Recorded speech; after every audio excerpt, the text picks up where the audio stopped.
Hey my dear beautiful souls, welcome back to my channel Divine Speaks. ഈ വീഡിയോയിൽ നമുക്ക് ഭരണി നക്ഷത്രത്തിന്റെ എനർജി ലെവൽസ്, എന്തൊക്കെ ട്രാൻസ്ഫോർമേഷൻസ് ആണ് ലൈഫിൽ ഉണ്ടാകുക, മേജർ ചേഞ്ചസ് എന്തൊക്കെയാണ് സംഭവിക്കാനുള്ളത് നമുക്ക് നോക്കാം. ഓക്കെ, ഭരണി നക്ഷത്രത്തിന്റെ ജനിച്ച വ്യക്തികൾക്ക് ഈ മാസം ഒക്ടോബർ മന്ത് ഉണ്ടാകുന്ന എനർജി ചേഞ്ചസ്, ട്രാൻസ്ഫോർമേഷൻസ്, ലൈഫിൽ ഉണ്ടാകുന്ന മേജർ ഇൻസിഡൻസ്, എന്തൊക്കെ കാര്യങ്ങളിലാണ് നമുക്ക് ഗൈഡൻസ് വേണ്ടത്, യൂണിവേഴ്സ് നമുക്ക് എന്ത് ഗൈഡൻസ് നൽകുന്നുണ്ട് നമുക്ക് നോക്കാം. ഓക്കെ, ഭരണി നക്ഷത്രത്തിൽ ജനിച്ചവരുടെ കരിയർ, അതുപോലെ അവരുടെ ലൈഫ് സിറ്റുവേഷൻ, എഡ്യൂക്കേഷൻ, ഓക്കെ നമുക്ക് നോക്കാം. എന്തൊക്കെ മേജർ ചേഞ്ചസ് ആണ് അവരുടെ ലൈഫിലേക്ക്, ഭരണി നക്ഷത്രത്തിൽ ജനിച്ച വ്യക്തികളുടെ ലൈഫിലേക്ക് വരാൻ ചാൻസസ് ഉള്ളത്, എന്തൊക്കെ ഇൻസിഡൻസ് ആണ് അല്ലെങ്കിൽ എന്തൊക്കെ എനർജി വൈബ്രേഷൻസ് ആണ് നമുക്ക് ഈ മാസം അറിയേണ്ടത്, നമ്മൾ അറിയാനുള്ളത്. ഓക്കെ,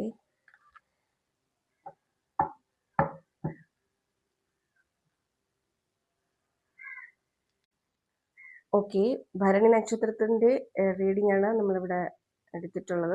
എനിക്കിവിടെ കാണാൻ കഴിയുന്നത്, നിങ്ങൾ എന്തോ ഒരു കാര്യത്തിന് വേണ്ടി ഈ മാസം ഇറങ്ങിത്തിരിക്കുന്നു, ആര് പറയുന്ന ഒന്നും കേൾക്കുന്നില്ല, ആ ഒരു കാര്യത്തിലേക്ക് ഫോക്കസ്ഡ് ആണ് നിങ്ങൾ.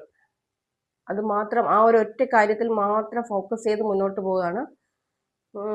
നിങ്ങൾ ഇതുവരെ ചെയ്തിട്ടുള്ള കാര്യങ്ങൾക്ക് അല്ലെങ്കിൽ ന്യായമായ മറുപടി എല്ലാ കാര്യത്തിലും നിങ്ങൾക്ക് ലഭിക്കുന്ന ഒരു സമയമാണ്. നിങ്ങൾ എന്തോ കാര്യം ആലോചിച്ച് ഉറപ്പിച്ചിട്ടുണ്ട്, ഒരു എടുത്തുചാട്ടം, വളരെ പെട്ടെന്ന് ഒരു കാര്യം ചെയ്യാനുള്ള ഒരു ടെൻഡൻസി നിങ്ങൾക്ക് ഈ മാസം ഉണ്ടാകുന്നുണ്ട്. ഒരു എടുത്തുചാട്ട സ്വഭാവം, അല്ലെങ്കിൽ നിങ്ങൾക്ക് നേരത്തെ ഉണ്ടെങ്കിൽ അങ്ങനെ, അല്ലാന്നുണ്ടെങ്കിൽ ചിലപ്പോൾ ഞാൻ പറഞ്ഞല്ലോ ഒരു കാര്യത്തിൽ ഫോക്കസ്ഡ് ആകുന്നു എന്ന് പറഞ്ഞല്ലോ, ആ ഒരു കാര്യത്തിൽ ഫോക്കസ്ഡ് ആയിട്ട് അതിൽ മാത്രം പെട്ടെന്ന് ആരുടെയും ഉപദേശമൊന്നും കേൾക്കാതെ വളരെ പെട്ടെന്ന് അതിലേക്ക് എൻ്റർ ആകുകയാണ്. അത് ഏത് കാര്യവും ആകാം, നിങ്ങളുടെ ലൈഫിൽ ഏതെങ്കിലും ഒരു ഇവന്റ് അങ്ങനെ സംഭവിക്കാൻ ചാൻസ് ഉണ്ട്. അതുപോലെ വിവാഹിതരായ സ്ത്രീകൾ ആരെങ്കിലും ഒക്കെ വിവാഹിതരായ സ്ത്രീകൾ, കുട്ടികൾ അല്ലെങ്കിൽ കുട്ടികളെ പ്രതീക്ഷിച്ചിരിക്കുന്ന, കുഞ്ഞുങ്ങൾക്ക് വേണ്ടിയിട്ട് വെയിറ്റ് ചെയ്യുന്ന സ്ത്രീകളുണ്ടെങ്കിൽ അവർക്ക് അതിനുള്ള ടൈമാണ്. ഒരു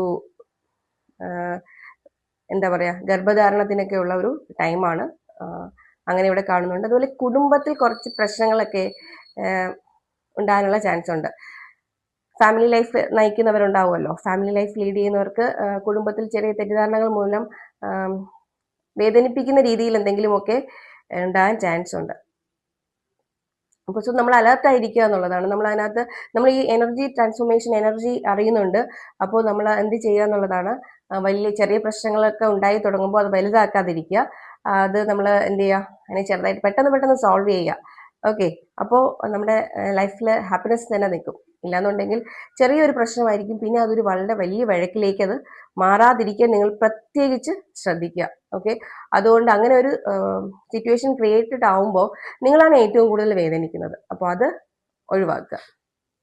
ഓക്കെ, അതുപോലെ നിങ്ങൾ ഇതുവരെ ചെയ്തിട്ടുള്ള ഒരു കർമ്മ ഒക്കെ ലഭിക്കുന്ന ടൈമാണ്. നിങ്ങൾക്കത് ന്യായപരമായി നിങ്ങൾക്ക് കിട്ടേണ്ടത് നിങ്ങൾക്ക് തന്നെ കിട്ടും. അതായത് നല്ല പ്രവൃത്തികളൊക്കെ ചെയ്തിരുന്നിട്ടുണ്ടെങ്കിൽ അല്ലെങ്കിൽ ചെയ്തിരുന്ന ആളാണെങ്കിൽ നമുക്ക് അതിൻ്റെ ഒരു എന്താ പറയുക, ഫലം കിട്ടുന്ന ഒരു സമയമാണ്. നിങ്ങൾ എന്തോ ഒരു കാര്യത്തിൽ ഫോക്കസ്ഡ് ആണെന്ന് ഞാൻ പറഞ്ഞിരുന്നല്ലോ. ആ ഫോക്കസ്ഡ് ആയ കാര്യത്തിൽ അത് ഉറപ്പിക്കുന്നുണ്ട്. നിങ്ങൾ ഉറപ്പിച്ച് അതിൽ എൻ്റർ ആയി എന്നും പറഞ്ഞു വളരെ പെട്ടെന്ന് എടുത്തു ചാടി, അല്ലെങ്കിൽ വളരെ ഒരുപാട് തിങ്ക് ചെയ്യാതെ തന്നെ അതിനകത്തേക്ക് എൻ്റർ ആയി അല്ലേ. അതിൽ ആ സമയത്ത് സ്റ്റാർട്ടിങ് നിങ്ങൾക്ക് കുറച്ച് ശൂന്യതയൊക്കെ, ഒരു ഒറ്റപ്പെടലൊക്കെ അനുഭവപ്പെടുന്നുണ്ട്. ചിലപ്പോൾ അതുമായിട്ടായിരിക്കില്ല, ചിലപ്പോൾ നിങ്ങളുടെ റിലേഷൻഷിപ്പായിട്ടായിരിക്കാം, ഫാമിലിയുമായിട്ടായിരിക്കാം, അല്ലെങ്കിൽ നിങ്ങൾ എന്താ പറയുക, ജോലി ചെയ്യുന്ന സ്ഥലത്തായിരിക്കാം ഒരു ഒറ്റപ്പെടൽ, ഒരു ശൂന്യതയൊക്കെ വരുന്നുണ്ട്. നിങ്ങൾ ചെറിയ ചെറിയ യാത്രകളൊക്കെ ചിലപ്പോൾ ചെയ്യാം, അതൊക്കെ വളരെ പ്രയോജനകരവും ആയിരിക്കും. ലൈഫിൽ ഒറ്റപ്പെട്ടു പോയി എന്നുള്ളൊരു തോന്നലൊക്കെ നിങ്ങൾക്ക് ഉണ്ടാവും. പക്ഷെ ആ ഒരു വിഷമസ്ഥിതി ഓവർകം ചെയ്യുന്നുണ്ട്. അത് വളരെ പതിയെ പതിയെ അതിൽ നിന്ന് കയറി വരുന്നുണ്ട്, അത് മാറി വരുന്നുണ്ട്. ഓക്കെ, മന്ത് എൻഡൊക്കെ ആകുമ്പോഴത്തേക്ക് എന്താ പറയാ, നല്ലൊരു ട്രാൻസ്ഫോർമേഷനിലേക്കാണ് കാണുന്നത്. പുതിയ സ്നേഹം, ഫാമിലിയിൽ നിന്നുള്ള സ്നേഹം, അല്ലെങ്കിൽ കൂട്ടുകാരുടെയൊക്കെ സ്നേഹം ഒക്കെ അനുഭവിക്കാനുള്ള ഒരു ടൈമാണ്, അല്ലെങ്കിൽ പുതിയ റിലേഷൻഷിപ്പ് ഒക്കെ ഉണ്ടാകാനുള്ള ഒരു സമയമാണ്, അല്ലെങ്കിൽ ഈ ഒരു മാസം അങ്ങനെയൊക്കെ ഉണ്ടാകാനുള്ള ചാൻസ് ഉണ്ട്. ഓക്കെ, അപ്പോൾ നമ്മൾ ശ്രദ്ധിക്കേണ്ട കാര്യം എന്ന് പറഞ്ഞു കഴിഞ്ഞാൽ, സാമ്പത്തികമായിട്ട് നമുക്ക് ഈ ഒരു റീഡിങ്ങിൽ ധനവരവ് അല്ലെങ്കിൽ സാമ്പത്തികമായി ഉയർച്ച ഉള്ള ഒരു കാർഡും കിട്ടിയിട്ടില്ല. സോ സമ്പത്ത് അല്ലെങ്കിൽ നമ്മുടെ പണം ചിലവാക്കുമ്പോൾ നമ്മളൊന്ന് കൺട്രോൾഡ് ആയിരിക്കണം. അധിക ചിലവുകൾ കുറയ്ക്കുക. ഓക്കെ, അതായത് വരവ് അറിഞ്ഞ് ചിലവ് ചെയ്യുക എന്നാണല്ലോ. അപ്പോൾ വരവ് ഈ ഒരു മന്തിൽ വളരെ കുറവായിട്ടാണ് ഭരണി നക്ഷത്രത്തിന് കാണുന്നത്. സോ അതൊന്ന് കൺട്രോൾ ചെയ്യുക. ഓക്കെ, ബാക്കിയുള്ള കാര്യങ്ങളിലെല്ലാം തന്നെ ന്യായമായതൊക്കെ നിങ്ങൾക്ക് ലഭിക്കുന്നുണ്ട്. പിന്നെ പുതിയ പ്രോജക്ട്സോ അങ്ങനെ ഒരു ബിഗിനിങ് ആണ്, ഒരു സ്റ്റാർട്ടൊക്കെ, ഒരു പുതിയ ഒരു ബിഗിനിങ്, ഒരു എന്തെങ്കിലുമൊക്കെ പുതിയ കാര്യങ്ങൾ തുടങ്ങാനൊക്കെ ഉള്ള നല്ല അവസരമാണ്.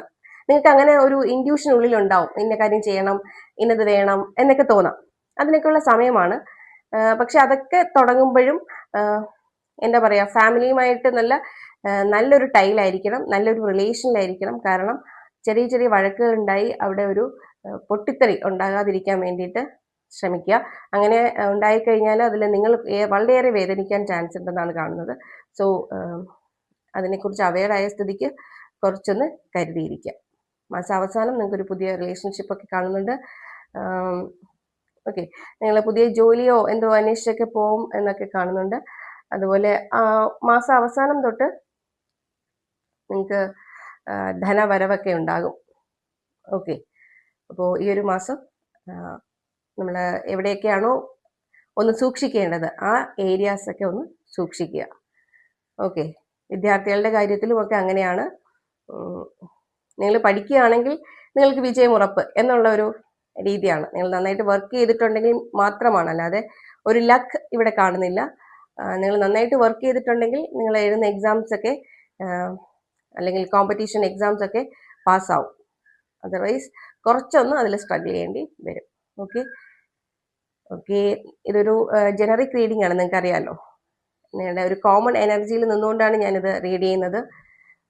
ദാറ്റ്സ് വൈ എനിക്ക് അത് ഈ കാർഡ്സിൽ നിന്ന് എന്ത് എനർജിയാണോ എനിക്ക് കിട്ടുന്നത്, എന്താണോ എനിക്ക് ഫീൽ ആവുന്നത്, അതാണ് ഞാൻ ഇവിടെ പറയുന്നത്. സോ ജനറിക് റീഡിംഗ് ആയതുകൊണ്ട് തന്നെ നിങ്ങളുമായിട്ട് റെസണേറ്റ് ചെയ്യുന്ന കാര്യങ്ങൾ മാത്രം എടുക്കുക, അല്ലാത്തവ ഇഗ്നോർ ചെയ്യുക, സ്കിപ്പ് ചെയ്യുക. ഓക്കെ, നിങ്ങൾക്ക് ഇതുമായിട്ട് കണക്റ്റ് ആകുന്നുണ്ടെങ്കിൽ നിങ്ങൾ കമൻറ്റും ലൈക്കും ഒന്നും ചെയ്യാൻ മറക്കരുത്. ചാനൽ കൂടി സബ്സ്ക്രൈബ് ചെയ്തിരിക്കുക. ഓക്കെ, പേഴ്സണൽ റീഡിങ്ങിന് ആർക്കെങ്കിലും താല്പര്യം ഉണ്ടെങ്കിൽ ഡിസ്ക്രിപ്ഷനിൽ നമ്പറുണ്ട്, കോൺടാക്ട് ചെയ്യാവുന്നതാണ്. അതുപോലെ തന്നെ ഈ ഒരു റീഡിങ്ങിലെ പോസിറ്റീവ് വൈബ്സ് അട്രാക്ട് ചെയ്യുക. ഒരിക്കലും അതർ സൈഡ് ഡൗൺ ആയിരിക്കരുത്. നമ്മളിപ്പോൾ അറിഞ്ഞിരുന്നു ട്രാൻസ്ഫോർമേഷൻസ് ഒക്കെ എന്താണെന്ന്. സോ അതുമായിട്ട് കുറച്ചുകൂടി എന്താ പറയുക, സഹകരിച്ച് ആ ഒരു ഇൻസിഡൻറ്റ് ട്രാൻസ്ഫോർമേഷൻ എനർജി ലെവൽസ് മനസ്സിലാക്കിക്കൊണ്ട് മുന്നോട്ട് പോവുക. യാതൊരു പ്രോബ്ലംസും ഉണ്ടാവില്ല. Okay, hope you like this video. Have a nice day. Thank you for watching.